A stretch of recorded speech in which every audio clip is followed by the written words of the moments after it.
Hey everybody, today we're going to talk about rounding. I don't usually write scripts, but ADHD doesn't let me and doesn't mess up, so bear with me if I stumble a little here. Don't worry about this number so I don't forget something later. Now we're just going to take a couple of numbers, say you get them from some sort of calculation. It doesn't matter what you did, just something, okay? Now, I did a whole video a long time ago about precision versus accuracy. Those two are not the same. Numbers like this are precise, but they may not be accurate. You got this from a calculation. Now, I'm not going to talk about significant figures here, but let's just say the significant figures you're using forces you to round here. Now, many of you might remember from the early days, 0 to 4, you round down, and from 5 to 9, you round up. So you jump to the number to the right to decide that. Here we have a 7, so we're going to round up. And here we're going to round down. So this would end up being 47.6, and this would end up being 93.0. I assume most of you remember that.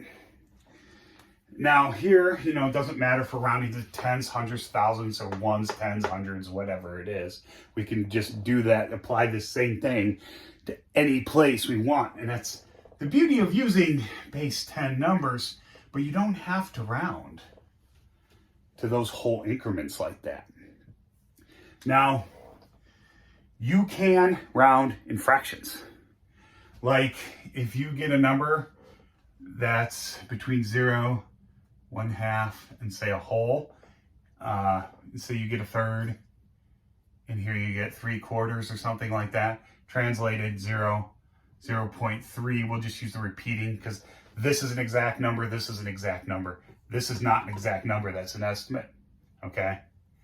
So this is 0.5, that's exact. And this is 0.75, it's exact, and this is 1.0. So these are your numbers. We're gonna round to halves. You might be like, well, Steve, what's the point of this? And I'll get into why here in a little bit, but I'm gonna show you this first. So say we get a number that's 10.345, we'll just say. And we're trying to compare it to a different number whose scale is either a lot larger or a lot smaller. So we're not going to round, this is say we're going to round to here, but we're not going to use this number and round down. We're going to go between, this number is closer to 0.5 than it is to 0. So we're going to round that to 10.5. If we had 10.134, that 1 is closer to 0 than 5. So then we would write 10.0. So we're only going to either round to 0.0, 0.5, or 1.0, plus whatever number that would be, okay? Or multiply by whatever number that would be. That's just a placeholder in this case. So you don't have to round to specific tense numbers, kicking it to the one to the right. And you might be thinking, Steve, who cares? What's the point? Now, math wasn't my major, but I took a lot of it in college.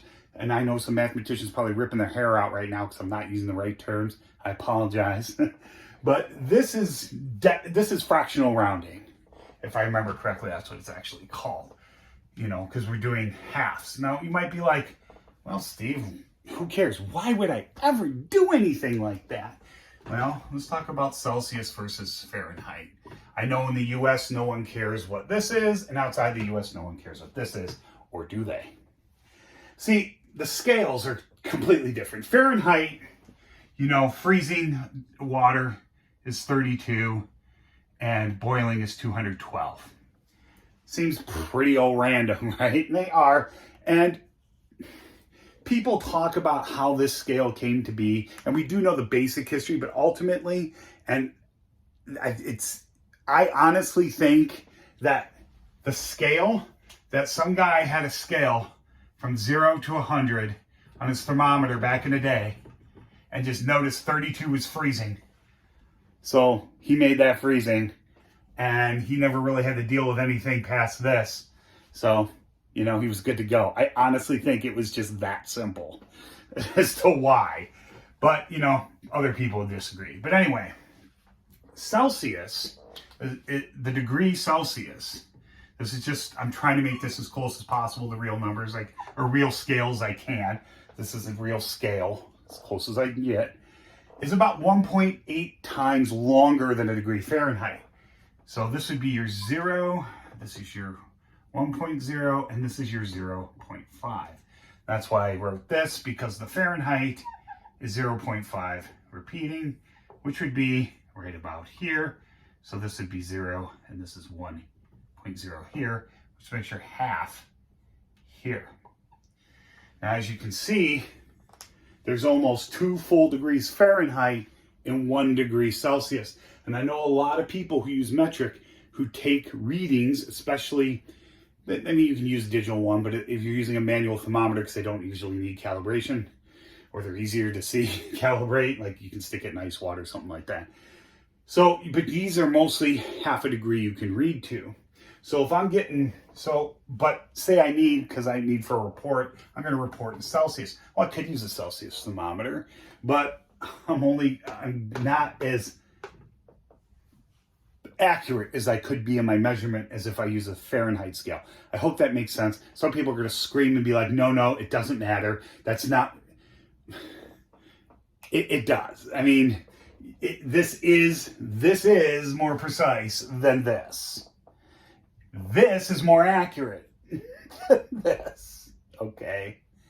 So if I get 0.5 degrees Celsius here, or Fahrenheit here, I can just, you know, round it between here. I hope that makes sense. Yeah, anyway, that's it. If you have any questions, comments, please leave below. I hope you learned something.